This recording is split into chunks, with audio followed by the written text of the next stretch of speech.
Claro. ¿Cómo le va?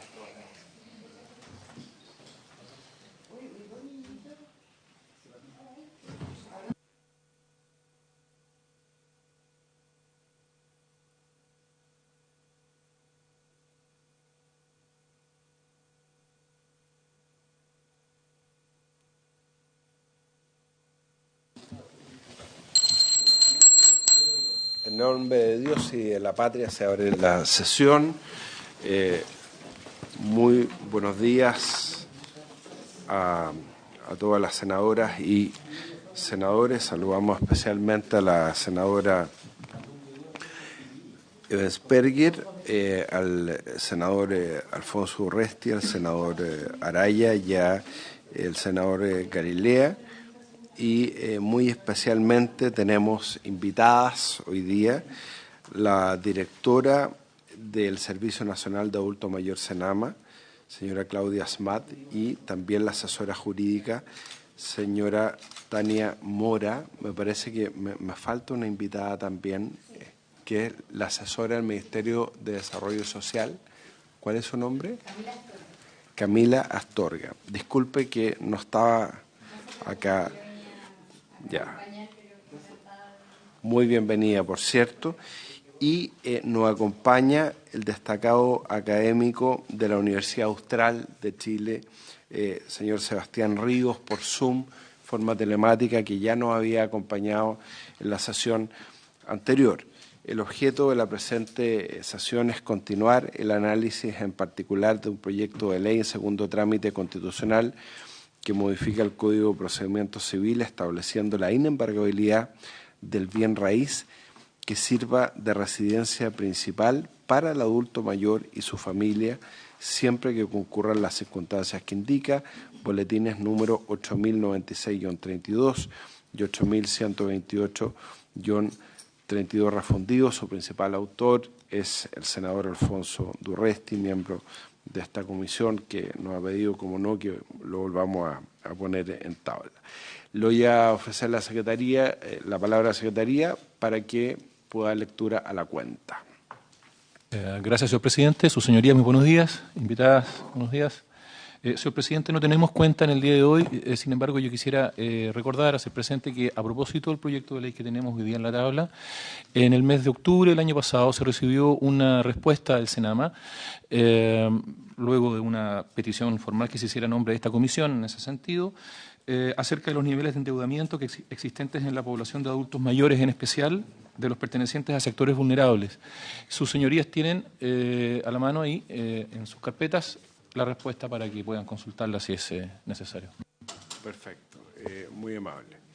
Sobre puntos varios, no sé si hay algún tema. Me señaló la subsecretaria de la SECPRES, Macarena Lobos, que es probable que tengamos comisión mixta por el proyecto de infraestructura crítica. Por infraestructura crítica. Por los dos, perdón, por infraestructura crítica y por estado de excepción, porque, a ver, la Cámara de Diputados, claro, lo que pasa, eso es, la Cámara de Diputados introdujo dos modificaciones, rebajó el plazo a 35 días, era originalmente de 60. Como el senador Urresti insistió en bajarlo a 45, ahora la Cámara de Diputados agarró papa y quedó en 35. Y además incorporar una norma transitoria para entender que ya se ha cumplido las prórrogas sucesivas respecto de la renovación de los estados de excepción en la macrozona sur, ¿ya? Entonces, ese proyecto, como dice la senadora Ebensperger, lo aprobaríamos en tercer trámite, pero donde sí podría haber comisión mixta es en infraestructura crítica. Así que, para que estemos preparados, porque como un proyecto que está en discusión inmediata, tenemos que ver ahí cuándo sesionar. Entiendo que va a haber sesión de sala el próximo lunes, señor secretario. Señora vicepresidenta del Senado. Va a depender de lo que pase con la acusación constitucional. Ya, lo más probable es que no prospere. O sea, que no pase la acusación, pero que vamos a terminar con alguna sesión la otra semana. Ya. Tengo esa Entonces, intuición, pero hasta ahora es solo si fuera el caso, para que estemos atentos y nos pongamos de acuerdo, nada más. ¿Ah? Yo preferiría que fuera este jueves a que te llamen el lunes. Eventualmente, yo también, pero conversémoslo. Muy bien, si les parece, vamos a entrar en materia. Si nos permite el senador Durresti, el autor de la iniciativa. Entiendo, está muy bien que esté viendo ahí la indicación. A ver, yo entiendo que después de que vimos este proyecto, y va a ser muy importante también darle la palabra al senador Río. Yo quiero darle la palabra al senador Durresti porque entiendo que hubo un trabajo con nuestras asesoras también de ver cómo perfeccionar y recoger algunas de las inquietudes que se presentaron en la primera sesión, porque obviamente queremos salvaguardar el objetivo principal de este proyecto y sin afectar obviamente que los adultos mayores sean sujetos de crédito, ¿no? Sobre todo crédito hipotecario, que entiendo que está excluido dentro del proyecto. Así que le quiero ofrecer la palabra a usted, senador, para que haga la relación. Gracias, presidente. Volver a saludar a todo el equipo del Senama, a Claudia, a Tania y a Camila de Mideso, y también a Sebastián Ríos, que nos acompaña, académico, que nos ha ayudado en esta discusión. Dos o tres cosas que creo que son importantes, director, y para quienes siguen esta discusión. Hace un largo tiempo nosotros hemos venido planteando la necesidad de tener una protección jurídica para los bienes, el bien raíz principal del adulto mayor, la casa familiar.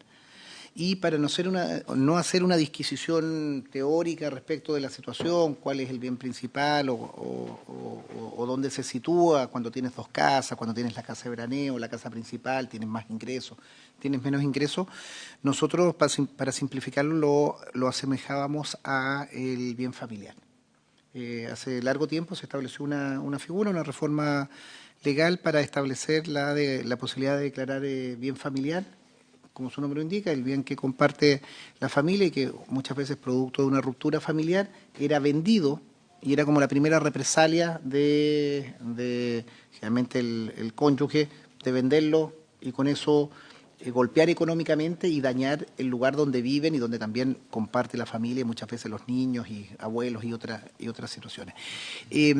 Creemos que esta figura va en una línea de protección bien acotada respecto de ese segmento, no cualquiera, no cualquier casa, no cualquier adulto mayor.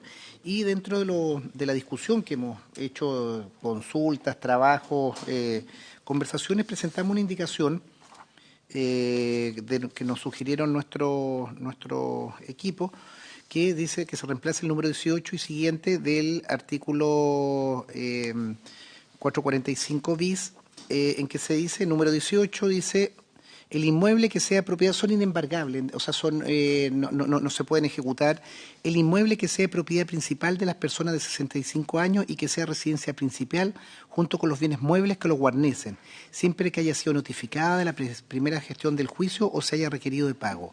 No será aplicable esta excepción cuando la ejecución provenga de una deuda hipotecaria o de la ejecución de una acción en que actúe como demandante el fisco, las cajas de previsión o los demás organismos regidos por la Ley del Ministerio de Vivienda y Urbanismo, y cuando se trate de un inmueble cuyo avalúo fiscal supere las 5.000 unidades de fomento. En definitiva, acotamos para poder establecer estas condiciones.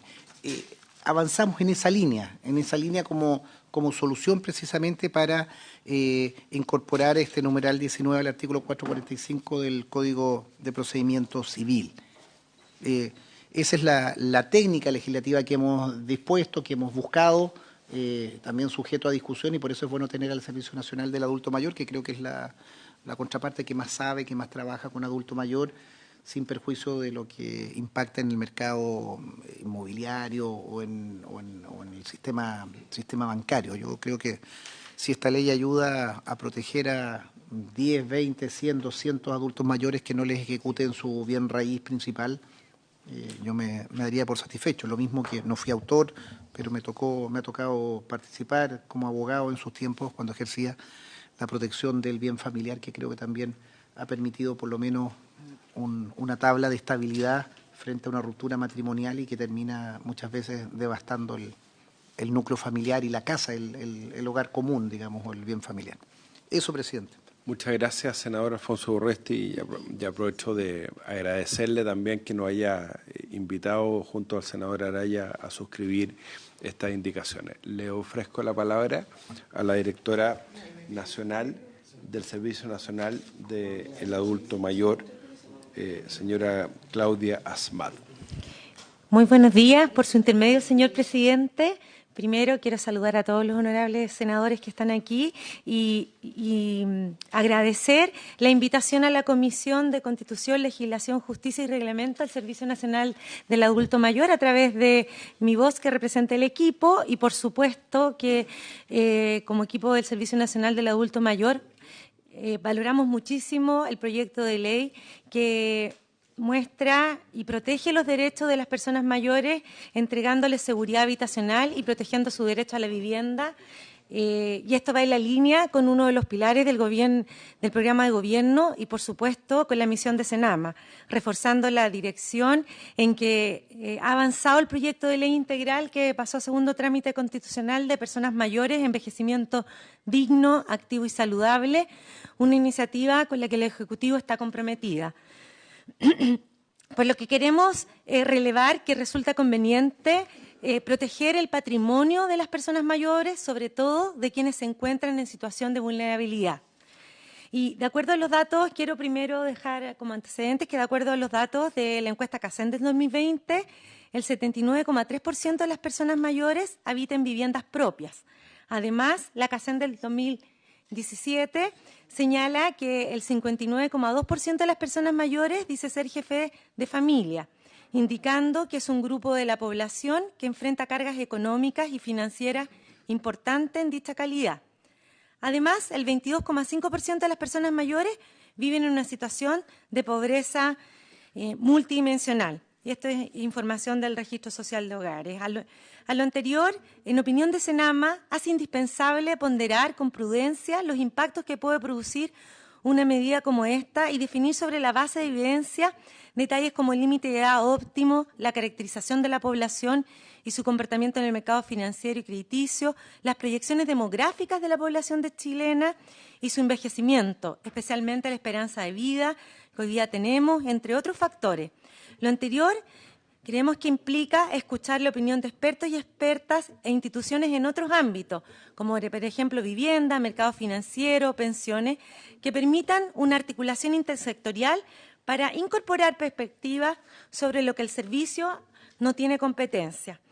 Además, creemos que resulta particularmente esclarecedor los resultados de la encuesta CACEN, con lo que esperamos contar prontamente y que nos permitirán actualizar los datos, dado que los que tenemos hoy día cuentan de 3 a 5 años y la encuesta CACEN termina el 31 de enero, así que deberíamos tener nuevos datos prontamente.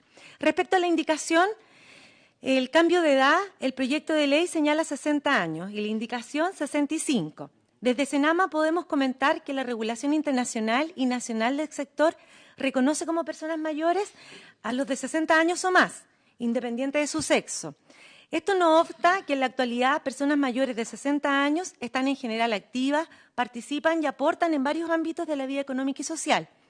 La definición sobre la edad, en que en definitiva queda, en esta regulación creemos que va más allá de la definición normativa de personas mayores y que debe ser analizada en un conjunto con los demás márgenes que se decide establecer. Por ejemplo, no es lo mismo analizar el límite de edad de 60 años que viene en el proyecto de ley en un escenario en que además se exige contar con una inscripción del conservador de bienes raíces que tenga mínimo 10 años de antigüedad. En ese escenario estaríamos hablando de que la iniciativa legislativa seguramente podría tener impacto en el mercado crediticio de consumo del grupo etario de 45 y más, y por lo tanto se debe propender todos los elementos que queden en la norma para definir la idoneidad de la edad que se determine. La indicación propone que el inmueble sea la propiedad y residencia principal de la persona mayor, dejando la posibilidad que sea un dueño de otros inmuebles, además del que pretende embargar. El proyecto de ley actualmente aprobado señala que sea la residencia única y disponiendo además como un requisito expreso que no sea dueño de otro bien raíz. La indicación avanza hacia un concepto ampliamente desarrollado en materia de familia y que captura la recomendación hecha anteriormente en la tramitación en el sentido de permitir la protección del inmueble aún en los casos en que no sea de propiedad exclusiva de la persona mayor. Por ejemplo, sociedad conyugal o bienes que tienen en comunidad hereditaria. Desde Senama se plantea el interrogante de cómo se determinará en la práctica cuando una residencia tiene el carácter de principal sin mediar una declaración previa, como se ocurre, por ejemplo, con los bienes familiares. No se indica como obligación que el inmueble se encuentre inscrito en el conservador de bienes raíces, ni tampoco se señala un mínimo para esa inscripción. El proyecto de ley señala como requisito la inscripción del conservador de bienes raíces a lo menos 10 años. Desde Senama creemos que este elemento tiene dos caras. Por un lado, celebramos que se entregue seguridad jurídica y cierre espacio al fraude, exigiendo la inscripción en el conservador. Pero por otro, estimamos que se deba analizar con detención la conveniencia de mantener los requisitos de antigüedad de la inscripción y, en su caso, que sea de 10 años. Lo anterior, atendiendo los impactos que pueda tener en otros grupos etarios. Por ejemplo, los grupos entre 45 y 50 años. Y la indicación no señala un ingreso máximo del deudor, persona mayor propietaria en circunstancias que el proyecto hablaba de 50 UTM. Las implicancias prácticas de establecer o no este límite requiere de un análisis con profundidad basado en la evidencia, las políticas de protección focalizadas dentro de un grupo que en general ya experimenta una situación de vulnerabilidad. Deben desarrollarse con el máximo cuidado para prevenir discriminaciones indirectas y el traspaso de costos a través de otras vías a la población que en definitiva queremos proteger.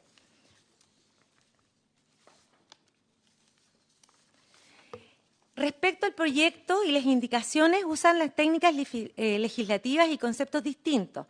Tanto el proyecto original como el texto actual se inclinan por usar el concepto de inejecutabilidad, mientras que la indicación de los senadores usa el término de inembargabilidad. Para lo primero, se incorpora en el artículo 445 que regula el requisito para que opere el tal concepto. Para el segundo, se agrega un nuevo numeral en el artículo 455 que establece la regla general sobre bienes inembargables. Desde Senama entendemos que los conceptos de inembargabilidad e inejecutabilidad no son sinónimos. Inembargabilidad significa, en último término, que no se puede trabar embargo sobre un bien en un procedimiento ejecutivo. Esto implica que la búsqueda del cumplimiento de la obligación al deudor no perderá la administración de sus bienes, no perderá la facultad de enajenar, vender, permutar sus bienes, no podrá ver sus bienes rematados en pública subasta, mientras que la inejecutabilidad es un concepto difícil de encontrar en el contexto chileno. Sabemos que de la experiencia argentina implica la imposibilidad de remate de los bienes, mientras que aún es posible que éste sea embargado. De esta forma, el proyecto de ley actual contempla la posibilidad de que, iniciado un procedimiento ejecutivo, los bienes de las personas mayores sean embargados pero no rematados, cuestión que se modifica con las indicaciones. Finalmente, reiteramos desde el Servicio Nacional del Adulto Mayor que el proyecto de ley resulta absolutamente valorable para proteger los derechos de las personas mayores, entregándoles seguridad habitacional, protegiendo su derecho a la vivienda según los tratados internacionales que como país hemos ratificado. Esto va en línea con uno de los pilares del programa de gobierno y, por supuesto, con la misión del Servicio Nacional del Adulto Mayor, reforzando la dirección en que ha avanzado el proyecto de ley integral de personas mayores y de envejecimiento digno, activo y saludable, una iniciativa con la que el Ejecutivo está absolutamente comprometido. Asimismo, desde Senama levantamos estos puntos con la finalidad de hacer frente a los desafíos que nos plantea el envejecimiento poblacional y la pertinencia de oír otros organismos técnicos y actores relevantes para dimensionar los impactos concretos de esta medida en la población objetivo y en general. Muchas gracias, señor presidente. Muchas gracias a la directora del Senama. No sé si las asesoras quieren agregar algún concepto. Quedó muy clara la exposición. Senadora. Sí, sí, porque está muy completa, así que le agradecemos mucho, la pueden hacer llegar a la Secretaría. Le ofrecemos la palabra al profesor Sebastián Ríos para que nos pueda ilustrar respecto al contenido de la indicación. Profesor, muy bienvenido, muchas gracias por acompañarnos nuevamente. Muchísimas gracias, señor presidente, y por su intermedio también a la comisión y también por los inmerecidos elogios de su presentación. Creo que tenemos en nuestras manos o mejor dicho, que ustedes tienen entre sus manos, una indicación que recoge buena parte de lo que se discutió en la sesión anterior, particularmente de los comentarios que realizó también mis colegas, digamos, que estuvieron presentes en esa ocasión. Y bueno, aprovecho también de agradecer también la presencia de la directora del Servicio Nacional del Adulto Mayor y también por su exposición. Sin más, voy a entrar rápidamente en la revisión propiamente de la indicación. Me parece que, en primer lugar, desde un punto de vista técnico, la indicación efectivamente es un progreso bien importante, porque incorpora varios elementos de la discusión previa que nosotros realizamos. En primer lugar, el hecho de abandonar esta noción de inejecutabilidad y alinearse con la noción de inembargabilidad por la razón expuesta por la directora recientemente, y también por estar en línea con este concepto que es transversal en una serie de otras regulaciones, no solamente en el Código de Procedimiento Civil, sino que en la Ley de Insolvencia y Reemprendimiento. En segundo lugar, me parece que también desde un punto de vista técnico resulta mucho mejor, en vez de incorporar el artículo 445 bis, incorporar este nuevo numeral 18 al artículo 445, incorporándolo dentro del listado sin necesidad de crear un artículo adicional. Sí me parece que en el texto me parece que hay una reiteración innecesaria, porque parte señalando que es inembargable el inmueble que sea propiedad principal de las personas de 65 años y que sea residencia principal. Ahí hay una reiteración, insisto, innecesaria. La propiedad es efectivamente un derecho real principal, no es necesario mencionarlo. Basta solamente con decir en el segundo momento que se trata de la residencia principal. La verdad es que este es un concepto que no es ajeno, como bien recordó el senador Urresti, no es ajeno a nuestro ordenamiento jurídico, y es bastante claro los casos en que se puede estimar residencia principal y no. Hay distintos criterios jurisprudenciales que también lo permiten establecer, y en consecuencia no veo problema en el hecho de tratarse de la residencia principal. Aparte, digamos, nos alinea con el régimen de los bienes familiares por una parte, y por otra parte supera el problema técnico que tenía el proyecto en su origen, en el sentido de que tenía que ser la residencia única, y como había expresado también en la sesión anterior, si era solamente una única residencia o un único inmueble, entonces excluíamos de la protección a quienes eran propietarios de dos o más inmuebles, digamos, incluso si se encontraban por debajo del umbral de las 5.000 unidades de fomento. Tengo mis dudas respecto del sentido de la frase siempre que haya sido notificada la primera gestión del juicio o se haya requerido de pago. Creo que si es interés, digamos, incorporar esta frase, lo es fundamentalmente para los efectos de determinar el momento en que se estima que es propiedad del deudor, digamos, para los efectos de gozar de la inembargabilidad, y entonces quizás valdría la pena precisar en qué momento tiene que ser propiedad, o bien simplemente suprimirlo y asumir que es a partir del momento de la ejecución. Simplemente hacer una pequeña alusión al momento en el cual debe ser, para que quede claro, digamos, que quede claro de que tiene que ser propiedad al momento de haberse iniciado la gestión preparatoria o la demanda ejecutiva, según sea el caso. Me parece que está muy bien haber eliminado el requisito de los 10 años en la indicación, también en línea con lo que dijo la directora recientemente, por cuanto el efecto que iba a producir era que otros factores, otros tramos etarios iban a verse evidentemente beneficiados y afectados por este beneficio. Porque, como bien lo expresó el señor presidente recientemente, el hecho de declararlo inembargable puede limitar también la capacidad crediticia a otros tramos etarios. En la práctica, efectivamente, limita la capacidad crediticia por, ciertamente, una protección que es, de todas maneras, necesaria. Yo planteé también mis reservas, pero ciertamente en ese sentido no puede uno como simple ciudadano ser deferente a la decisión política, pero de cualquier manera planteé mis reservas respecto de la mantención o la eliminación del umbral del ingreso mensual. Y el punto precisamente está ahí, y la decisión evidentemente es política.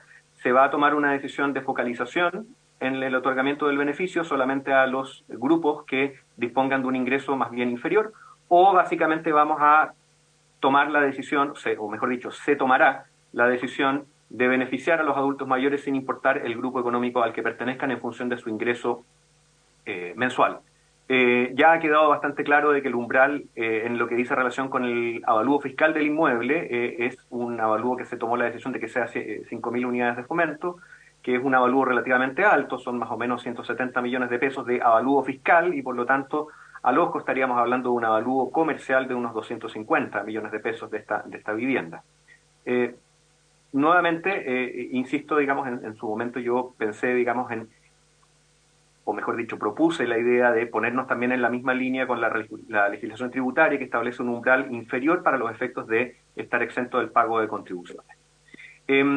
Insisto, salvo esas muy pequeñas observaciones de carácter técnico de la indicación, me parece que la indicación avanza en la dirección correcta de mejorar el proyecto en los términos en que se discutió en la sesión anterior. Es cuanto puedo informar, señor presidente, y por su intermedio también a los demás integrantes de la comisión. Gracias. Muchas gracias, profesor. Le pediría si puede repetirnos cuál es su propuesta respecto de la redacción. Me queda claro que hay una redundancia en hablar de propiedad principal y de residencia principal, entonces quedaría el inmueble que sea propiedad de las personas de 65 años y que sea residencia principal junto con... No, yo entiendo que residencia principal queda. Y propiedad, y propiedad, y se elimina la expresión principal después de propiedad. Exactamente, que sea propiedad y que sea su residencia principal. Y eso es armónico con la definición de la Ley de Bienes Familiares. Lo que no me queda claro, pues me pareció bien su propuesta, además por un tema de economía de redacción, porque además hay una coma y después hay una frase muy larga. Usted tiene una observación también respecto de la frase siempre que haya sido notificada la primera gestión del juicio o se haya requerido de pago. Entiendo que más bien su propuesta de redacción es que sea residencia principal al momento de la notificación de la primera gestión de juicio o del requerimiento de pago. ¿Es así? ¿Si lo puede precisar? Es así, señor presidente. Efectivamente, para los efectos de que tenga sentido la frase en los términos que está planteada en la indicación.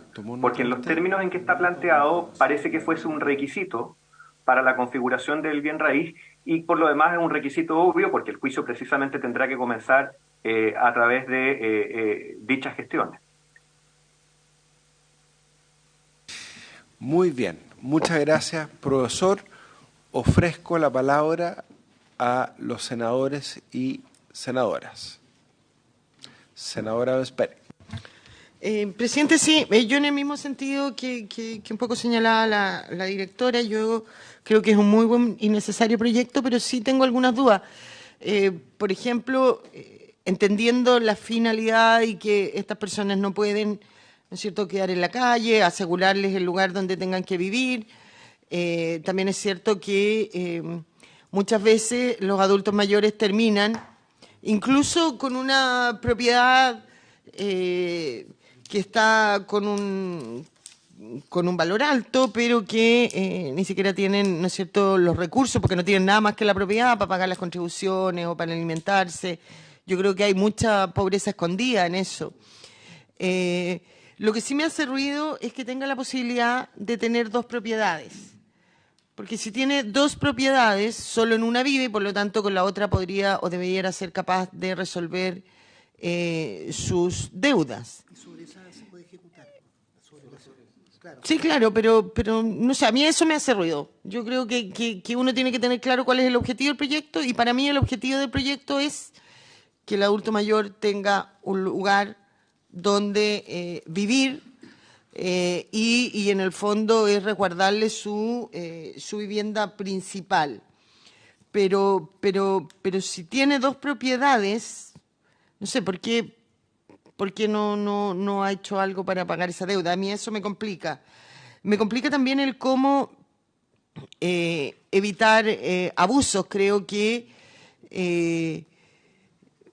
me parece bien cuando se dice que tiene que tener un ciertos años de inscrito, cosa que tampoco el día de mañana, no sé, eventuales hijos o hermanos empiecen a esta persona mayores de 35 años en virtud de esta posibilidad de transferirles propiedades, ¿no es cierto?, para evitar que sean rematadas. Creo que tiene que exigirse un cierto número de años inscrito en el conservador. Esa es la manera que en nuestro derecho se prueba el dominio de propiedad, o sea, el dominio de los bienes inmuebles, y se me olvidó lo otro que hace, ya me voy a acordar. Pero cuando se acuerde me pide nuevamente y va a tener uso preferente de la palabra. La Secretaría quiere hacer una precisión o hacer una pregunta. Señor secretario. Muchas gracias, presidente. Efectivamente, la Secretaría tiene una duda en la redacción. Si ustedes se fijan en la segunda oración del numeral que se propone, dice: no será aplicable esta excepción cuando la ejecución provenga de una deuda hipotecaria o de la ejecución de una acción en que actúe como demandante el fisco, las cajas de previsión y los demás organismos regidos por la ley del Ministerio de la Vivienda y Urbanismo. Ocurre que el Ministerio de Vivienda y Urbanismo no tiene una ley orgánica propiamente tal.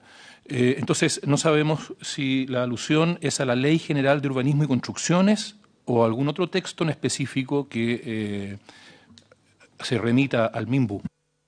O a la ley que creó el Ministerio de Vivienda. Yo me imagino que se refiere a las cooperativas de crédito de vivienda, a la Corbit, esas cosas, ¿no? Senador Araya, usted sabe mucho. Que no es que sepa mucho de esto, porque me tocó verlo por un caso en Antofagasta. Lo que pasa es que cuando se disolvió lo que era el antiguo Instituto de Previsión Social, las antiguas cajas otorgaban crédito hipotecario. Y el Servio fue el continuador legal de las cajas para los efectos de los cobros y los créditos hipotecarios, de aquellos créditos hipotecarios que nos fueron vendidos a la banca en su minuto. Entonces está la Canaempu, la Empar, la Caja Empleado del Salitre. ¿Y eso lo que han incluido en la primera sesión de crédito hipotecario? No, porque hoy día esos créditos, como las cajas ya no existen, el Servio, en su minuto el MIMBU y el Servio son los continuadores legales para los cobros de esos créditos, que además hoy día son créditos incobrables. ¿Sigue siendo crédito hipotecario, no? ¿O ya no? Es que lo que pasa es que esto lo digo porque me tocó ver un caso en Antofagasta, el Servio, cuando se produce este cambio, el Servio al final del día lo que recibió fue la lista de deudores.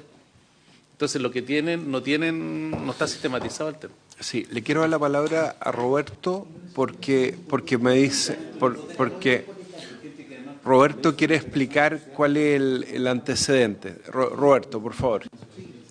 Presidente. Roberto seguramente nos va a ilustrar. Una opinión. Cuando hablamos de dos propiedades, tiene razón la senadora Ebensberger, que uno dice, bueno, si tiene dos casas, que venda una y paga la deuda para que no le ejecuten. Muchas veces puede ocurrir que tú tienes incluso más propiedad o tienes participación en otra sociedad o eras heredero común con otro, tienes participación en otra. La idea es que es una propiedad la que es la principal, la que es inembargable, porque lo que nosotros estamos velando es por el resguardo del bien familiar, el bien, la casa principal donde tú habitas, en definitiva, y por eso hacíamos la referencia que bien lo señalaba la directora, en que lo asimilamos al bien familiar. Es la tranquilidad que esa persona pague sus deudas, obviamente, con distintas, de las formas que sea necesaria, pero que no pierda ese hogar que es la residencia principal de un adulto mayor, que sabemos lo devastador que es la pérdida. Esto lo comparábamos y nos explicaban algunos expertos. Es distinto cuando uno tiene un fracaso económico en su vida, de emprendimiento, una quiebra, un mal negocio, deuda, y pierdes una casa a los 40 años, tienes la capacidad de reponerte, estás en periodo laboral, estás con energía, más allá de lo devastador y que es eso para cualquier ser humano. Pero cuando tú estás sobre 65 y pierdes la casa principal, es imposible reponerse. Entonces, colega, la idea es distinguir, que si tienes dos o tres, y a veces no es por eso, pero es tu casa principal, es la identificación de eso, que es la residencia principal. Entonces tú no puedes decir, mira, protejo la casa de la playa, pero en realidad la de la montaña. Es la residencia principal y esa es la condición. Esa es la condición que amerita la no poder ejecutar esta propiedad. Muchas gracias. Roberto, por favor, tú querías hacer una precisión de la ley del Ministerio de Vivienda. Presidente, por su intermedio, dos o tres precisiones respecto de la indicación propuesta, digamos, que en principio sustituiría el proyecto original.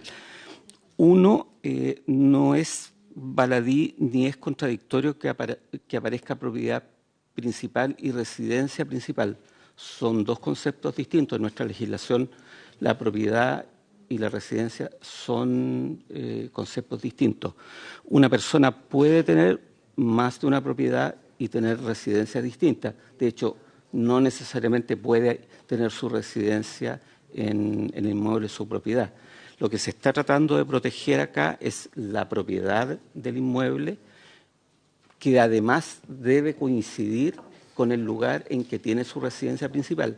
Entonces, no basta con que sea la residencia principal, sino que además debe ser la propiedad principal. Entonces, no comparto desde el punto de vista de la construcción normativa, la verdad que no compartiríamos respecto de quienes construimos la regla la opinión del profesor, porque se necesitan ambos requisitos cumulativos, digamos, que sea la propiedad principal de la persona adulta mayor y que además sea su residencia principal. Respecto de la excepción, efectivamente está tomado íntegramente de la excepción que se establece para este efecto de la regla número 8 del artículo 445 del Código de Procedimiento Civil, que establece precisamente la excepción respecto a los bienes familiares. Entonces, se establece la misma, el número 8 del artículo 445 del Código de Procedimiento Civil establece la protección de inembargabilidad de los bienes familiares y a su turno establece un conjunto de excepciones que son precisamente las que están establecidas, replicadas acá para el bien de los adultos mayores. Y lo tercero que quisiera señalar es que en esta propuesta no está establecido valor del inmueble, no está limitado. Lo que se busca proteger acá es que sea la propiedad principal y sea la residencia del adulto mayor. No está considerada ni su ingreso ni el valor de la propiedad. Más bien es una regla objetiva, digamos, desde el punto de vista de su aplicación. Desde el punto de vista del equipo que construyó la regla en términos de simplificarla, sobre todo para efectos de su aplicación, yo diría que lo único en lo que no hubo completo acuerdo y solo se alcanzó como un rango intermedio fue en la edad. La regla original, era 60 años, lo subimos a 65 años, porque efectivamente donde existe un cierto problema, digamos, un cierto punto de cuestionamiento, es que no se vaya a afectar la capacidad de crédito y la capacidad de bancarización de las personas mayores. Probablemente una regla como esta efectivamente limita la capacidad de crédito de las personas mayores. Entonces hay que balancear la protección con la autonomía financiera de las personas. Entonces una regla como esta es necesaria, pero es necesaria y útil balanceándola con la autonomía y la capacidad financiera de las personas. Entonces, Por eso subimos la edad a 65 años, pero quizás todavía esa edad es insuficiente, considerando que las personas hoy día, en promedio, en Chile se están pensionando bastante por sobre esa edad, digamos. Y ahí la directora del Senama puede decirlo con más precisión. Pero eso desde el punto de vista de la construcción normativa, creo que el profesor sí aportó una cuestión que es clave, que es precisar desde que efectivamente la residencia debe ser la residencia principal al momento, eso quiere decir la norma, digamos, al momento de la notificación de la primera gestión en el juicio. ¿Ah? Sí. Se refiere al momento, como redacción. Exacto. Muchas gracias, Roberto. Gracias, presidente. Senadora Luz Ebensperger. Sí, no me acordaba todavía, pero ahora me nació otra duda. Que también hablaba la directora sobre el concepto de no embargable o inejecutable. Cuando uno ve el 445 de la enumeración de las cosas que no son embargables, efectivamente son muchas y generalmente se refieren a dinero. A diferencia de este que sería el bien raíz, ¿no es cierto? Y también está el bien raíz que es bien familiar. Y ahí es como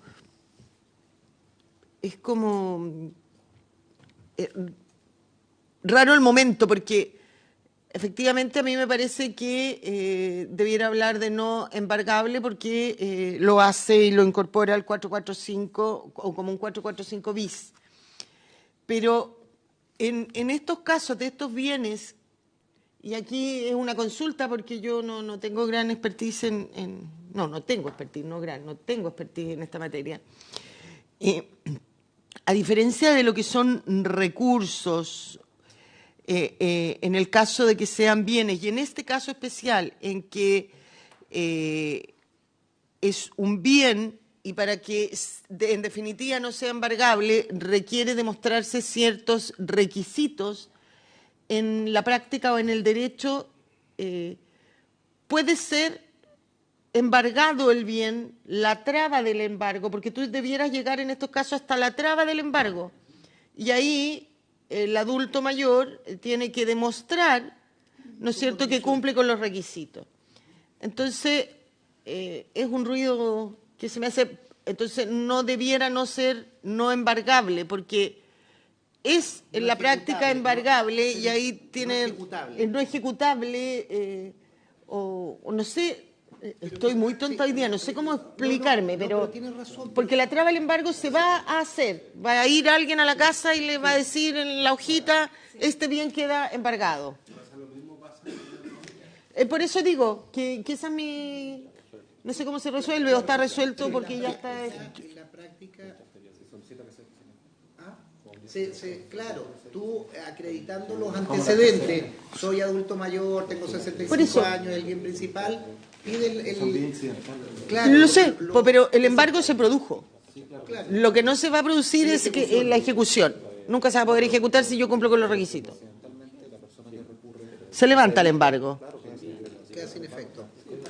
Pero, o sea, yo creo que para la historia de la ley, y la precisión también la hizo la directora del Senama, está muy bien decir que en la práctica lo que evita es la ejecución. Lo que pasa es que la técnica legislativa, y lo mismo pasa con los bienes familiares, es que están a propósito del artículo relativo a la inembargabilidad.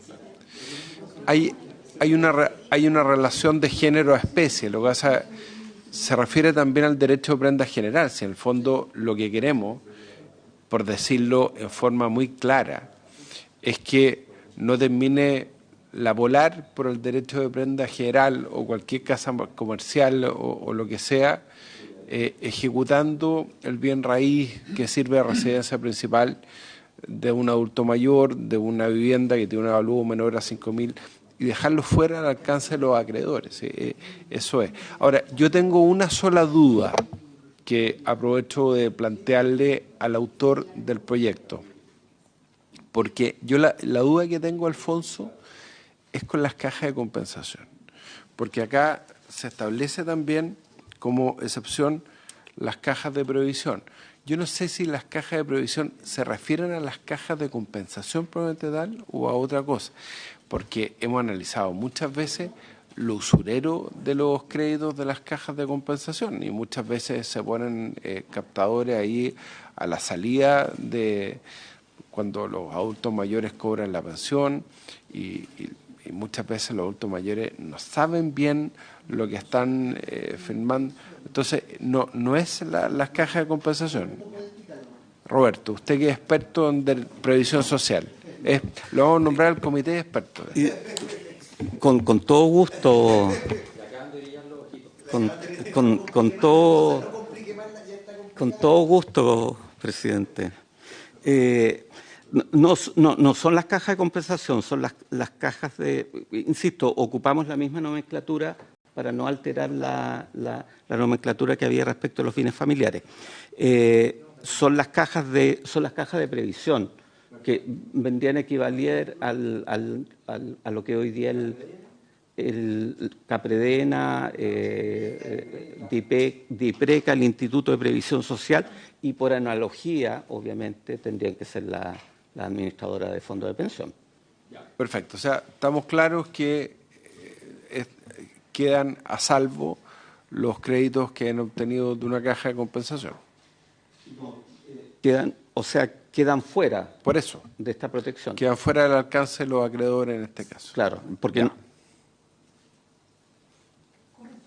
Exacto. No, me refiero a que, para decirlo en términos simples, si un adulto mayor pide un crédito en la caja de compensación Los Héroes y demuestra que el bien, la residencia principal, la propiedad principal, y tiene un avalúo de menos 5.000 UF, no pueden ejecutarle la casa, aun cuando se trate de un crédito de una caja de compensación. A eso me refiero. ¿Es así? Efectivamente. Muchas gracias. Ahora, hay que ser presente que las cajas de compensación tienen una protección mayor. Lo sé, porque por eso pueden pregunto.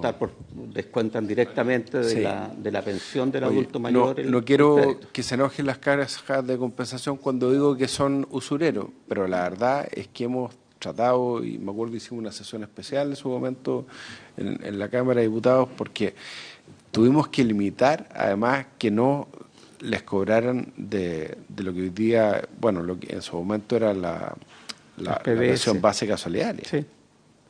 Al principio estableciendo un monto máximo, pero en un momento le descontaban la mitad de la pensión básica solidaria, el pago de los créditos, por eso lo digo. Ya, perfecto. Entonces, aclarar las dudas de la Secretaría. Directora, por favor. Por su intermedio, señor presidente, también quisiera preguntar para aclarar cómo vamos a definir el carácter de residencia principal, porque no tenemos que olvidarnos que como bien familiar también tenemos personas mayores institucionalizadas en los establecimientos de larga estadía. Así que en ese sentido quisiera que complementara ahí la abogada Tania algunos otros conceptos. Perfecto, tiene Gracias, toda razón. Claro. Le ofrezco la palabra a la asesora jurídica del Senama, la señora Tania Mora. Muchas gracias, señor presidente. Por su intermedio, saludar también a todos los senadores y senadoras. Efectivamente, hoy día en Chile existen más de 30.000 personas que viven en establecimientos de larga estadía con autorización sanitaria. Y de eso hay una gran mayoría que no reciben aporte estatal para vivir en las residencias y que muchas veces arriendan su casa, su bien único, para pagar junto con la pensión su lugar en la residencia. En ese caso no sería su residencia principal el bien inmueble que usan, digamos, para arrendar y pagar un monto que les sirva para vivir en la residencia. Entonces, a lo mejor se podría pensar en una excepción incluida en la propia norma que hablara específicamente de este tema. Yo lo pondría a nivel excepcional, algo así como en la residencia principal se incluyen aquellas personas que viven en establecimientos de larga estadía y que usan esta residencia como aporte, digamos, para el pago del... es muy en términos muy generales, pero esa es la idea. O sea, exceptuando aquellas personas que viven en establecimientos de larga... personas mayores que viven en establecimientos de larga estadía y utilizan esta residencia principal para el aporte al pago de dicho el EAM. Gracias, señor presidente. Muy buen punto. Muchas gracias a Tania Mora. Y a lo mejor ahí tiene sentido lo que decía Roberto, dejar no solamente la expresión residencia principal, sino que propiedad principal, y de esa manera después establecer la excepción, porque claro, en ese caso es su propiedad principal, es su única propiedad, pero no está viviendo ahí. Es un punto para y ahí lo que decía Roberto. Perdón, por su intermedio, señor presidente, también aclarar que es importante cómo verificamos que eso efectivamente sea ocupado para el pago del establecimiento de larga estadía de esa persona mayor del bien familiar, que es complejo. Ya, pero eso es un tema de carga de la prueba. Sí, lo importante es dejar establecido el principio. Presidente, yo insisto, creo que es buena esta sesión en que hay consenso, el Ejecutivo está respaldando, agrega este elemento de ser la casa principal, pero vivir, residir en una residencia, que es algo además que yo creo que va a ir en aumento. Yo creo que ahí sigue manteniéndose el concepto que es el hogar. Está en un límite porque nosotros hemos impetrado como elemento fundamental el mantener el núcleo, el entorno, el jardín, tu hogar, tu vista, tu barrio como elemento. Con la excepción que ustedes señalan, estamos incorporando el elemento o sobrevalorando el elemento financiero. Para decirlo claro, porque en definitiva ese arriendo, los 400.000 pesos, 500.000 pesos que puede arrendar la casa, inciden para pagar la residencia donde está con mejores cuidados, y que también es una tendencia porque núcleos familiares más pequeños y estás solo, y en definitiva con eso pagas la estadía. Pero yo creo que tenemos que mantener una coherencia en el objetivo. El objetivo es el bien familiar donde reside. Ese es el núcleo fundamental. Yo creo que tenemos que establecer una excepción, pero con carácter bien excepcional, porque si no se nos cae el argumento que hemos tenido a la vista como residencia. Volvemos al mismo tema. Y ahí le preguntaba a Camila y también nuestro invitado, el profesor, a lo mejor nos ayuda. Cuando nosotros lo tratamos de hacer espejo respecto del bien familiar, es porque ahí sigue viviendo la familia.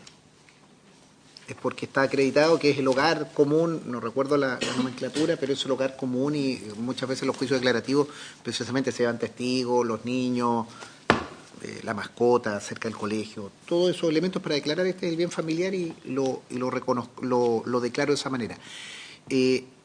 No sé si la misma figura que ustedes señalan, que el bien familiar termina siendo arrendado, con esa plata tú arrendas otra casa, existe, no lo desconozco en la tramitación, si se podrá declarar o habrá jurisprudencia en ese sentido, que alguien pueda declarar bien familiar una casa en que ya no vive. Entonces, hago esta provocación, digamos, para que no, si vamos a hacerlo espejo y vamos a mantener los criterios, tenemos que mantenerlos para que sea coherente, y la excepción tiene que ser excepcionalísima y no termine vis a vis con el bien familiar, en que tú dices, mira, en realidad sigue siendo la casa familiar, pero yo en realidad la tengo para renta, y con esa renta yo mejoro mi situación. Claro. Démosle la palabra a Camila, porque además la duda es, porque son copulativos. O sea, si queda residencia principal y propiedad principal, en ese caso no se cumpliría el requisito, porque no está viviendo ahí. Bueno, pero podemos establecerlo como excepción. No sé si Camila quiere precisar el tema. Gracias, presidente, por su intermedio. Bueno, agradecer la posibilidad también de participar de esta conversación. Creo que puede ser esclarecedor tener a la vista la regulación del bien familiar, más allá del carácter inembargable o no que declara el Código de Procedimiento Civil, ¿no es cierto?, porque lo establece en uno de los numerales. Pero volviendo ya a la regulación legal del bien familiar como institución, acá, si me permiten leer el primer inciso que lo trata, vemos que excede la limitación de embargabilidad, ¿no es cierto? La norma dice: no se podrán enajenar o gravar voluntariamente, ni prometer gravar o enajenar los bienes familiares, sino concurriendo la voluntad de ambos cónyuges. Ya, en ese sentido no es en todo caso. Y dice, lo mismo regirá para la celebración de contratos que concedan derechos personales de uso o de goce sobre algún bien familiar.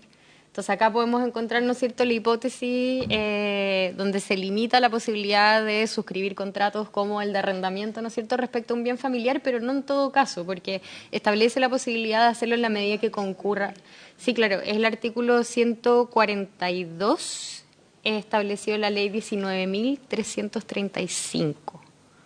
Pero esto queda en el, perdón, esto debiese estar en el Código Civil, si no me equivoco, tras la introducción de la modificación de esta norma, que es la ley 19.335, la que regula el régimen de participación en los gananciales y los bienes familiares.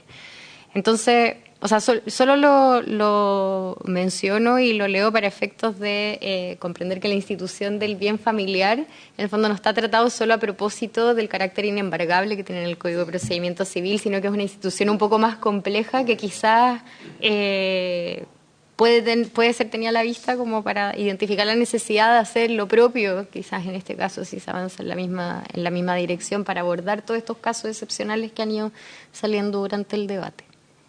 Eso. Muchas gracias, Camila. Sí, el senador Gainea ¿Me molesta? Por favor. Gracias, presidente.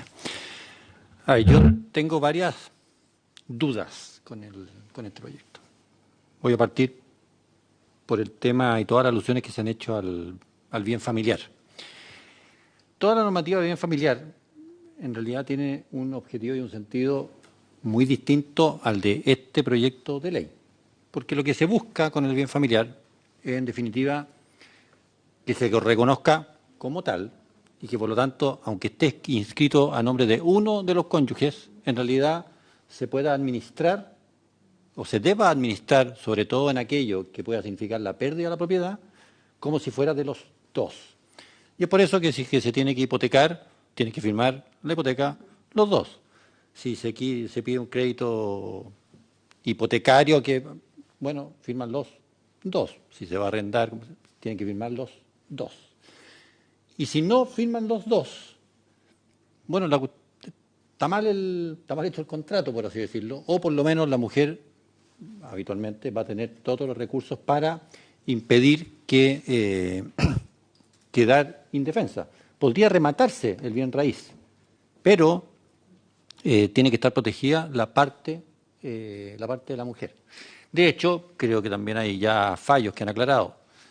Si es que uno tenía una propiedad hipotecada, me casé después de haber hipotecado y tomado el crédito hipotecario. Se transformó en bien familiar después, porque me había casado después. Vale y está perfectamente bien constituida la hipoteca y, por lo tanto, si es que yo dejé de pagar, vale el embargo y vale el remate, porque todo eso se había hecho antes de que yo me casara. Y, por lo tanto, no vale en ese caso el tema de bien familiar. Entonces, hago todo este prólogo, porque yo entiendo el objetivo del proyecto, ¿ya? Pero creo que no están resueltas un montón de cosas. Yo le pediría a la Secretaría que investigue, porque no sé si ese proyecto de ley se tramitó entero o no se tramitó entero, que eran normas de protección en el caso de remate de propiedades, que se vio en la Comisión de Economía del Senado, cuando yo era un niño, hace ya bastantes años, pero no sé si ese proyecto se terminó de tramitar o no. Y yo creo, para que lo busque la Secretaría, que ahí las protecciones para las familias, en definitiva, venían dadas, no era que no se pudiera embargar, no, pero había una serie de resguardos para el caso de que fuera el único bien. No se hablaba si era principal, si era familiar, residencia, no, porque era muy difícil finalmente entrar en una cuestión probatoria gigante. Vimos legislación comparada, me acuerdo, y finalmente se llegó a la conclusión de que, para los efectos de esa ley, el concepto más sencillo de utilizar y más transparente era el de único bien. Punto. Entonces yo revisaría esa normativa para que al menos seamos coherentes entre las cosas que estamos haciendo.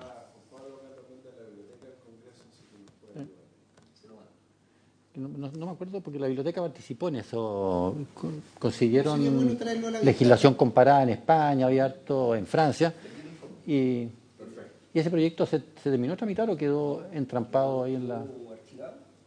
¿Archivado? Sí, estaba decorando el Oriente Técnico. Ya. Bueno, pero ahí... Ya. Después está el tema que hacía mención la directora del Senama de no entorpecer más allá de la cuenta las posibilidades crediticias y por lo tanto de trabajo de una persona. Entonces, si nosotros dejamos la norma tal como viniera, por supuesto que tomemos el caso del crédito hipotecario normal, 20 años, ya no sé ni siquiera si eso es lo normal, porque ahora hay muchos de 25 y muchos de 30. Suena bastante absurdo que nosotros digamos que porque uno cumple 65 años o 60, dependiendo de lo que acordemos, bueno, ya nadie me puede rematar, porque quiere decir que a contar de los 40 años o de los 35, nadie me va a prestar plata para un crédito hipotecario. Y me imagino que no ese es el objetivo. Lo mismo para la gente que es comerciante, normalmente los bancos, quien sea, le da crédito, normalmente son créditos comerciales, normalmente no van a ser a más de 5 años, pero tienen como garantía muy habitualmente también la propiedad. Entonces, y finalmente hay un tema del monto. Entonces está, bueno, el tema que creo que tenemos que pensar bien, que todo esto no signifique dejar fuera del comercio a la gente después de los 45 años, o antes en realidad con esta normativa. Ya a los 35 uno ya empieza a ser dudoso. Entonces hay que darle vuelta a ese tema y resolverlo bien. Y lo último tiene que ver con el valor de la propiedad. También en el informe que nos va a dar hacíamos distinciones por el valor de la propiedad. Voy a ponerme los ejemplos, siempre estos son exagerados, pero si yo tengo una vivienda de 40.000 unidades de fomento y tengo, bueno, me la sacan a remate, está bien, que yo intuitivamente creo que está bien. Si yo tenía una casa de 40.000 unidades de fomento, de alguna manera me la arregle, no creo que alguien quede enteramente en la calle. O por último, puede haber un rango de plata, mire, le pueden rematar toda la propiedad, pero déjenle 3.000 UF salvaguardadas para que pueda comprar una casa, qué sé yo, y no quede estrictamente en la calle. Pero a mí me parecería, y vale para 30.000 y creo que también vale para 10.000. O sea, uno podría pensar en un rango, en una especie de base de saldo de plata, si es que a uno se lo remataron, que permita que si yo tengo más de 65 años no quede en la calle. Entonces, yo buscaría, porque al final, lo que yo creo que los promotores de este proyecto buscan, no puede alterar tan fuertemente todo lo que yo he comentado. Por lo mismo, uno puede llegar y discutir y decir, ya, uno podría decir, tiene consecuencias, pero creo que podríamos tomar la decisión de decir, mire, a contar de los 65 años, ya nadie no puedo hipotecar. Porque esa es una... Ya, no puedo. O a contar de los 60. Ya. No tengo idea, pero uno podría decir que cumplí 65 y ¿sabe qué? Si usted tiene su casa, su única propiedad, esa usted ya dejó de jugar el partido, por así decirlo. Y ya, uno podría decir eso, y está bien, tiene consecuencias, pero seamos conscientes de lo que estamos haciendo. A contar de los 65, usted ya no puede hipotecar su casa. Si no puede hipotecar su casa, tenemos que ser coherentes. Entonces también tenemos que decir, bueno, usted tampoco puede vender su casa. Ojo. Claro. Entonces, o si vende su casa, ya tiene que entrar a tener una especie de protección como los incapaces, en que, mire, tiene que haber un defensor público que diga, si usted va a vender su casa, como yo lo quiero proteger a usted, yo no dejo que lo rematen, yo no dejo que pida plata, ya, puede vender su casa, pero yo tengo que estar seguro de que está vendiendo su casa para comprar otra casa y que no es para pasarle la plata a un amigo para un negocio en que finalmente va a perder la plata porque vamos a estar en la misma. Entonces, esto tiene un montón de... Lamento ser tan ácido en mis opiniones, pero tiene un montón de consecuencias.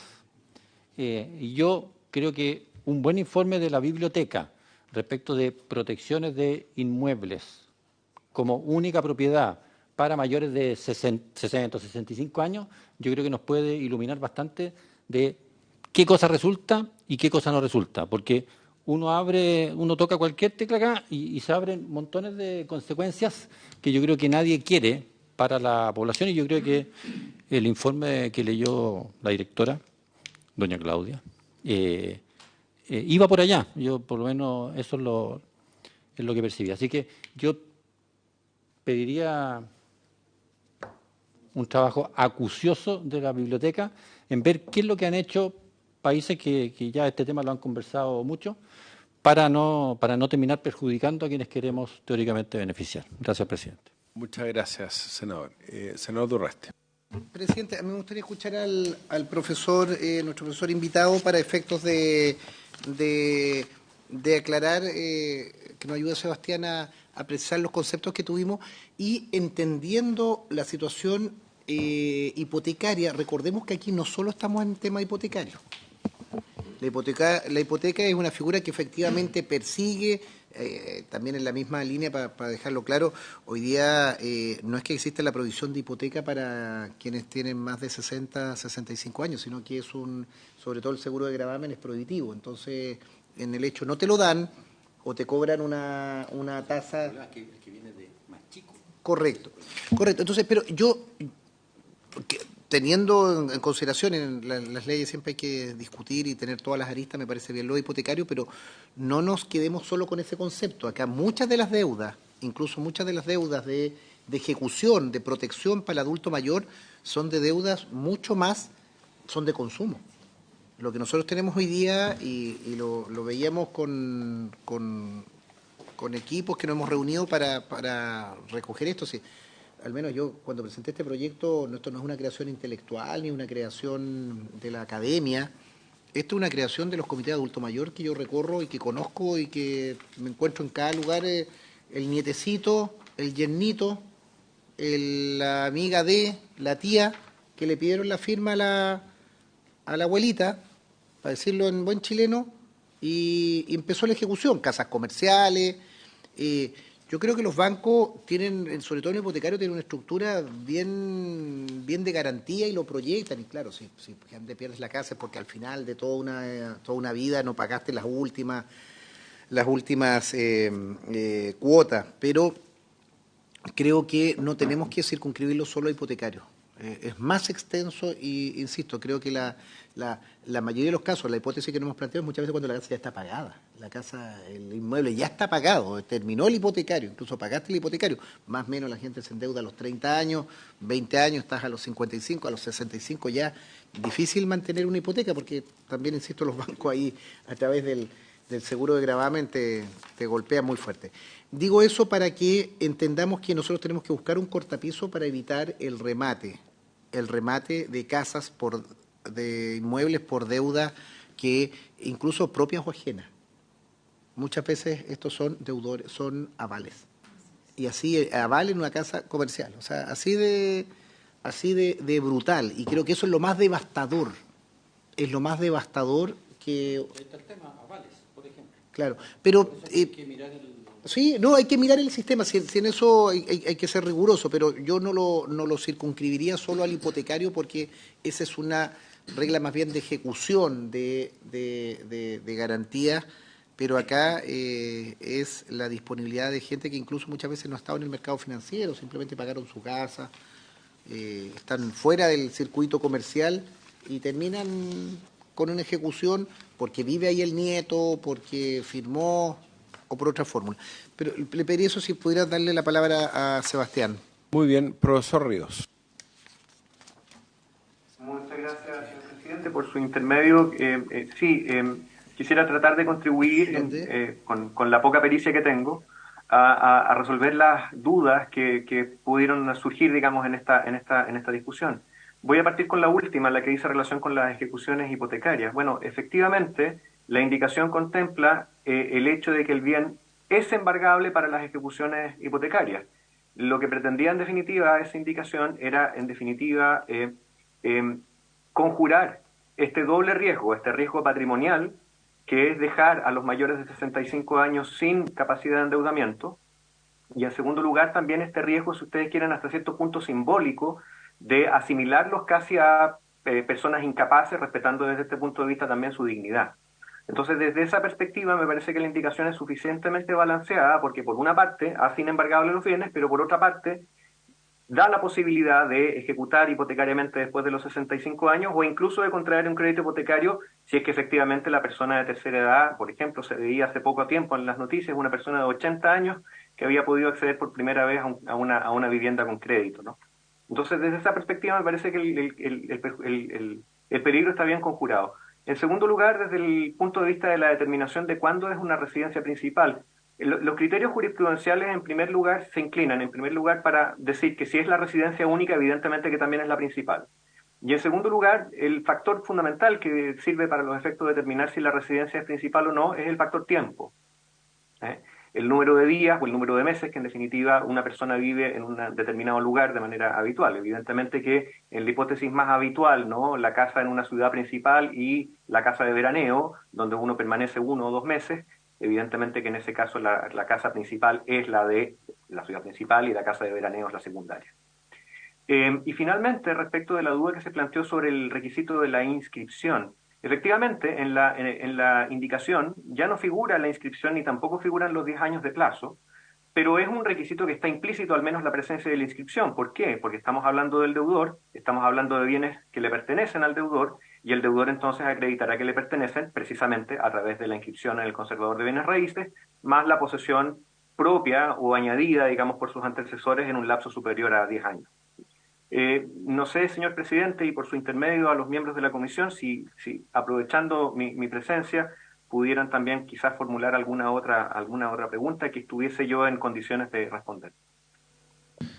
Muchas gracias, profesor Río. La directora me había pedido la palabra nuevamente. Directora. Sí, muchas gracias, señor presidente, por su intermedio. Y a propósito de la exposición del senador Galilea y Durresti, me gustaría permitir, si es posible, que generaría gran valor para esta comisión y esta conversación, citar a la CMF, a la Comisión para el Mercado Financiero, dado que es importante porque hay créditos que la hipoteca de la vivienda no es solo para los créditos para la hipoteca de la vivienda, o sea, nosotros vemos personas mayores activas que quieren generar pymes, que requieren algunos criterios que generen y nos darían mayores antecedentes que a lo mejor no estamos viendo en el impacto en otros grupos etarios. Así que me permito sugerir que generaría valor citar al CMF.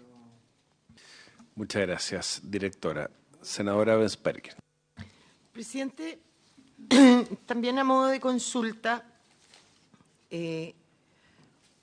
yo a esto tengo una observación nomás y creo que comparto la excepción de la inembargabilidad, solo que le agregaría a la nueva indicación número 18, del número 18 que no solamente que sea... Más que sea la residencia principal, es que sea la única propiedad que tenga. O sea, a mí me parece que esta excepción no debiera existir cuando la persona a la que queremos proteger tiene más de una propiedad, porque eso de alguna manera también demuestra que tiene recursos para. Y lo segundo, y aquí va mi consulta, ¿por qué un numeral nuevo 18 y crear el... O sea, ¿por qué no... del 445, ¿por qué no en el número 8 del 445, que habla de la inembargabilidad de los bienes raíces que son declarados bienes familiares, un inciso segundo que establezca aquí que también el inmueble que sea la única propiedad de las personas de 65 años, que además sea su residencia principal y todo lo que viene, hasta el primer punto seguido, porque lo que viene a continuación es el inciso segundo del número 8 y dejas establecido frente a la no inembargabilidad de bienes raíces, lo mismo que se pone acá, pero que es lo mismo que ya existe y que tiene coherencia, ¿no es cierto?, con los que establece el 445 de cuándo son inembargables o no. Entonces mi consulta es por qué crear un número distinto y no ponerlo acá como un inciso segundo el número 8 y que el inciso segundo actual, que es exacto a lo que dice acá la indicación, dejarlo como el inciso tercero, que se refiere a los dos casos de no embargo de bienes de propiedad, cuando sean mayores de 65 años y cuando sea bien familiar. Es mi consulta. Perfecto, es una muy buena propuesta. Senador Durreste, usted es el dueño del proyecto. Sí, presidente, mire, si algo que yo he aprendido es que nunca hay que enamorarse de los proyectos, de las ideas. ¿Ah? ¿Me A sangre y fuego aprendimos eso. Fue general. Fue general. Que no hay que enamorarse de los proyectos, la idea es la idea, es el concepto y si algo que se agradece además en esta comisión es que cada uno sugiere. Me abro a la posibilidad de la técnica de hacerle un inciso en el octavo porque es coherente y reproducimos lo que también señalaba muy bien Roberto, que esa misma nomenclatura la utilizamos para este número. Pero está claro que tiene que estar en estas excepciones del 445, que en definitiva no son embargables y lo podemos situar. Me parece bien como técnica. Segundo, respecto al hipotecario, yo no me concentraría solo en el hipotecario. Yo creo que esto no es un principio de excepción a la ejecución hipotecaria, sino que es inembargabilidad respecto de bienes en general. Va mucho más allá. Creo que es importante también para tenerlo como historia y si hay estudios de la biblioteca, tengámoslo a la vista. En lo que sí no estoy de acuerdo, directora, por su intermedio, que la Comisión del Mercado Financiero sea un actor relevante. Usted es la directora del Servicio Nacional de Menores. Y este es el gobierno de adultas mayores. Es joven, pero... Claro. Usted... Ya. Algunos estamos más cerca, Usted es la directora del Servicio Nacional del Adulto Mayor. Y no tenemos por qué nosotros estar cuidándole al mercado financiero las espaldas. Yo entiendo que esto es un sistema, pero cuando uno tiene convicciones respecto de, en este caso, los adultos mayores, al menos yo las tengo y quiero hacerlas, quiero avanzar en eso. No puedo pasar sobre la legalidad vigente, no puedo pasar sobre las inscripciones en el registro conservador, la legalidad, todo el asunto, pero yo no creo que sea la Comisión de Mercado Financiero la que va a decidir políticamente esta situación. Yo me sitúo al menos y llevo este proyecto intentándolo hace largos años y me gustaría contar con el Ejecutivo de mi gobierno, que sea el Servicio Nacional del Adulto Mayor quien lo impulse y no que sea la Comisión del Mercado Financiero la que dicte las pautas respecto de si procede o no. Yo hago esa reflexión política. Si nos llegan informes, perfecto, hay que escuchar todo, yo no me niego, jamás voy a eludir el debate institucional porque hay que hacer buenas leyes y en esta comisión le asigno a los 5 colegas y a sus equipos las capacidades técnicas y la Secretaría para corregirnos, para sugerirnos, como muy bien lo dice Luz, ¿por qué no vamos en el 8? Y perfecto, puede ser. Pero a mí no me gusta cuando esto en definitiva terminamos cuidándole la espalda al mercado financiero. Yo aquí lo que quiero es cuidarle la residencia a adultos mayores que yo conozco y que creo que todos conocemos cuando vamos a grupos de adultos mayores y nos dice que el vecino ya no vive ahí porque le remataron la casa. ¿Y se la remataron por qué? Por un yerno, por una persona, incluso muchas veces por un tercero, y peor, por su propio hijo, además con todo lo que se implica. Entonces, termino con esto, presidente, recojo muy bien lo que usted hizo también, que es una arista que no habíamos considerado, las 30.000 personas que viven en residencia y que va a ir increciendo. Como ocurre con la casa, yo creo que eso es un elemento que yo no lo había dimensionado y es de su cartera, pero hago ese punto desde el punto de vista político respecto a la discusión. Muchas gracias, senador Durreste. Senador Pedro Araya me había pedido la palabra. Gracias, presidente. Yo creo que todos estamos conscientes de la necesidad de avanzar en normas de protección a los adultos mayores, pero también tenemos que conjugar una serie de situaciones. El mismo Congreso aprobó hace un par de días el proyecto de envejecimiento activo, donde justamente lo que busca es que los adultos mayores, más que salir de circulación de la sociedad, se integren con mayor fuerza. Yo, si bien es cierto, apoyo este proyecto tiene varios bemoles, después de escuchar la intervención de los colegas senadores, de la directora de la Senama, de la abogada y del profesor. Uno puede pensar que esto tiene otra arista, porque claro, se podría pensar que a los 65 años con esta norma uno lo que está diciendo que una persona deja de ser sujeto de crédito. Y eso puede atentar, porque a los 65 años personas, yo conozco muchos adultos mayores, 65, 68 años, que sea por necesidad o porque quieren mantenerse activos, empiezan a generar emprendimiento y muchas veces recurren a instituciones financieras. Entonces, yo creo que el equilibrio que hay que buscar en este proyecto es la adecuada protección del adulto mayor, pero que esa protección no signifique una desbancarización, que los lleve al final del día a terminar solicitando dinero a prestamistas informales, que también o por terceras personas. Y en esto yo discrepo con mucho aprecio de mi colega Alfonso Urresti. Yo creo que el rol de la CMF, más que proteger al banco, es poder dar una mirada respecto a qué es lo que ocurriría en esa situación, no para proteger a los bancos, sino al final del día proteger a las personas, porque el banco, si no le presta al adulto mayor, le va a prestar a otras personas. Si al final del día lo que le interesa es que esa persona pueda ser sujeto de crédito. Y en esto yo rescataría que la CMF podría dar alguna opinión respecto de qué forma se redacta esta norma de no afectar esa capacidad crediticia. Bueno, muchas gracias, senador Araya. Senadora Osberger. Sí, tengo dos observaciones. Uno, efectivamente mucha gente vive en residencia, pero si vamos a la redacción de cómo estaba el proyecto original, incluso como viene la indicación, habla de inmueble que sea propiedad del mayor de 65 años, y con eso solucionas el tema de la residencia. El adulto mayor no va a ser dueño de la residencia.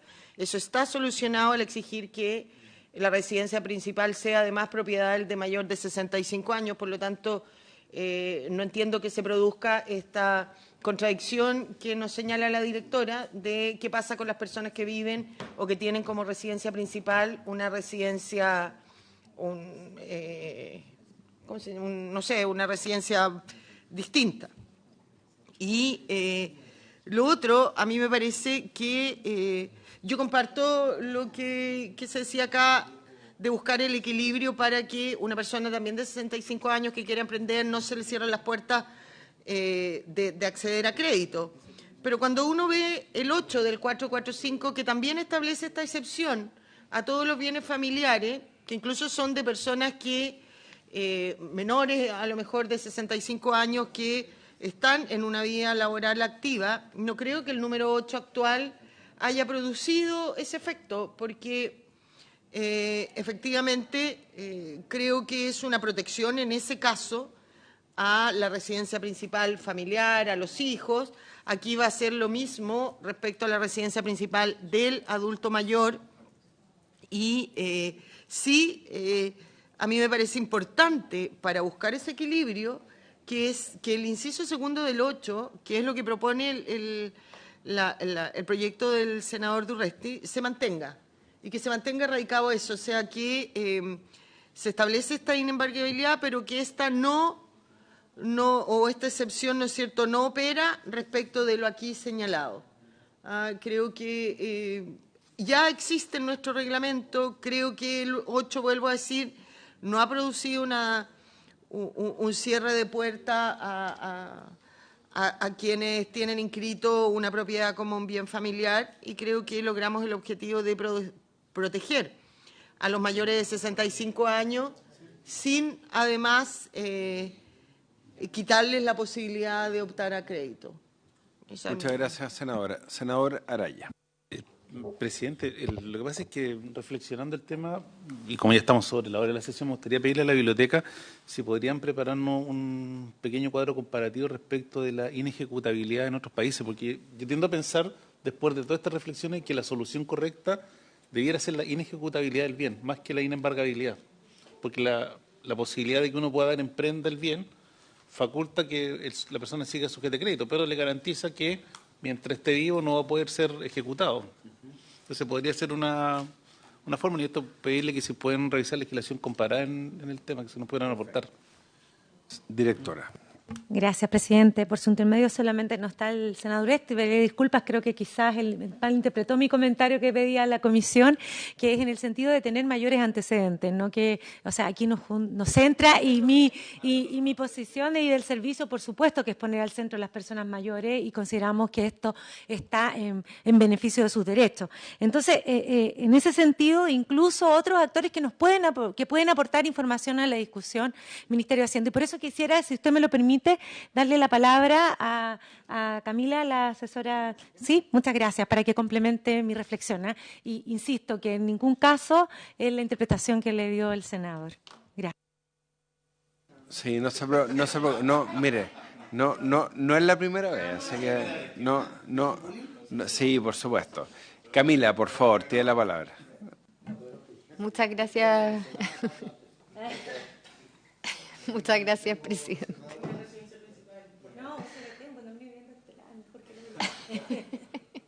Gracias, presidente, por su intermedio. Camila. Oye, escuchemos a la asesora, por favor, del Ministerio de Desarrollo Social. Camila. Gracias, presidente, por su intermedio. Solo para reforzar el punto que ha hecho muy claramente la directora, acá en consultas intersectoriales desde el Ministerio, al menos con el Ministerio de Hacienda, se plantean algunas aprehensiones, de nuevo, siempre con el foco de la mayor protección e intereses de las personas mayores, respecto a los efectos regresivos que podría tener esto en relación al acceso al crédito, porque si es que se introducen muchas limitaciones, ¿no es cierto? Y no solamente al crédito hipotecario para el financiamiento de viviendas, sino que al sistema crediticio en general para entregar en hipoteca como garantía, pero para financiar otras actividades posterior a los 60 años, ¿no es cierto?, a los 65 años. Esas limitaciones en general tienden a afectar de manera más gravitante, ¿no es cierto?, a las personas mayores que tienen mayor vulnerabilidad socioeconómica. Entonces, desde esa perspectiva que divisiones de estudios, ¿no es cierto?, pueden incorporar esa perspectiva, yo creo, teniendo a la vista el mercado crediticio. Y solo para agregar ahí quizás alguna reflexión en torno a lo que planteaba la senadora en relación a que no se produce esos efectos respecto de los bienes familiares a propósito de la inembargabilidad declarada en el CPC. Ahí volver a hacer presente algo que mencioné antes, que respecto al bien familiar hay un tratamiento normativo más complejo, ¿no es cierto? Y no solamente el enlistarlo como un bien inembargable. Y uno de esos elementos de mayor complejidad que están en la legislación civil, ¿no es cierto?, es precisamente la declaración del bien familiar y la inscripción al margen, ¿no es cierto?, en el conservador. Entonces, eso entrega certeza jurídica para los distintos operadores del mercado, ¿no es cierto?, crediticio, a los distintos operadores en los distintos actos jurídicos que se pudiesen suscribir, y en este caso no tendríamos toda esa complejidad, ¿no es cierto?, respecto de los márgenes de la institución de este bien que de hecho ni siquiera, o sea, no se está nombrando, sino que solo se lo está declarando inembargable. Entonces eso también es algo como a analizar para efectos de determinar los márgenes más adecuados para esta institución. Solo hacer eso presente. Muchas gracias, Camila. Roberto, 30 segundos. Menos incluso. Es que había cometido un error y lo quiero enmendar, que señalé en algún minuto que no se había puesto límite respecto del avalúo fiscal, y sí hay un límite, se mantuvo el límite de las 5.000 UF. Entonces, eso se dijo. Sí. Muchas gracias. Bueno, vamos a hacer una cosa, si le parece, senador Urresti. A ver, yo creo que han surgido inquietudes de introducirle algunas indicaciones al proyecto, que ya está votado en general este proyecto, la idea de legislar ya se aprobó. Entonces, tenemos dos caminos, senador Urresti. Una es, en una próxima sesión, ver las indicaciones y citar, para votar en particular, el proyecto. También el Ejecutivo nos va a hacer llegar sus propuestas, por ejemplo, redacción, ya tomo nota para que se pueda trabajar con el Ejecutivo. Y otra posibilidad es, como ya se aprobó la idea de legislar, es que el proyecto vaya a la sala y discutamos la idea de legislar en la sala y vuelva a la comisión con las indicaciones. Son las dos alternativas que someto a consideración de la comisión. No sé, senador, ¿qué le parece? Yo creo, presidente, que la discusión está bien trabada acá. Hay un consenso, hay distintas técnicas legislativas y llevarlo al número 8, entender la situación del hipotecario, las edades, la corrección de si es residencia principal. Yo, más que llevarlo a la sala, yo a la sala llevaría con un texto votado por nosotros, ojalá de mayoría o unánime, pero con un texto toda vez que la discusión está acá. Yo lo que pediría es que, ya que tenemos al Servicio Nacional del Adulto Mayor en la discusión, que pudieran reforzar o nos ayudaran a redactar una inquietud, no sé si Camila, del Ministerio o alguna figura. Nosotros trabajamos y nos están llegando los informes de nuestros asesores, un equipo transversal. Ahí parece que en algún momento nos descoordinamos con algunos colegas de Luz y de Rodrigo. Volver a retomar ahí esa situación, tener una redacción que nos ayuden ustedes a conducir, digamos. Creo que no hemos tenido contrapuntos en esta situación. Me parece bien lo del octavo, que lo encontró una buena técnica de hacerlo un inciso tercero o cuarto, aplicando el mismo criterio en lo que corresponda. Tener el informe de biblioteca que despeja algunas dudas, y lo de las residencias que claramente es nuevo. Entonces, claro, yo lo que propongo es que podamos trabajar de aquí a la próxima semana, de aquí a la próxima sesión, que nos ayuden ustedes con un texto también con nuestros equipos. Si, director, usted pone a alguien a la cabeza de esto, que se relacionen con nuestros asesores y abrimos plazo y presentamos otra indicación de común acuerdo o lo que corresponda. El informe de la biblioteca muy relevante. Sí. Así se acuerda, vamos a estar atentos a lo que pasa con infraestructura crítica. Senadora Bensperger. Sí.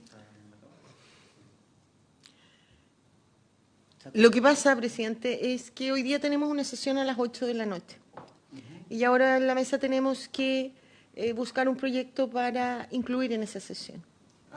Entonces, si lo pudiéramos despachar en general, si el informe pudiera estar, podría ser este proyecto y al tiro, que es un proyecto de fácil despacho, es un proyecto que nadie se pondría en que se va a poner en que se ponga. No era tan mala medida. Y volvería al tiro en particular para la próxima sesión. Entonces, yo lo que le propongo... Y con plazo de indicaciones. Y con plazo... Y a la asociación de bancos. Yo lo que le propongo es que si logramos, ¿no es cierto?, que la Secretaría tenga el informe y logramos que pudiera verse hoy día en general, acordemos verlo en general. Si no logramos eso, lo discutimos después en general y en particular. Con certificado. Exacto. Perfecto, ya. Pero buen punto. Déjeme hablar con la mesa, no porque era tan yo mala solo idea, soy vicepresidenta, Ya. solo soy vicepresidenta. Déjeme hablar con el presidente y si logramos eso, Ya. me parece que sería una buena... Excelente. Resolvemos dos problemas. Oiga, antes que termine esta sesión, y así se acuerda, quiero felicitar a don Héctor Meri porque ha sido propuesto para el Comité Técnico de Admisibilidad, así que... No, pero yo ya el hecho que haya sido propuesto, yo creo que es un prestigio, así que... Mucha felicidad, Héctor, por el hecho de ser considerado. Por haberse cumplido el objeto de la sesión, se levanta.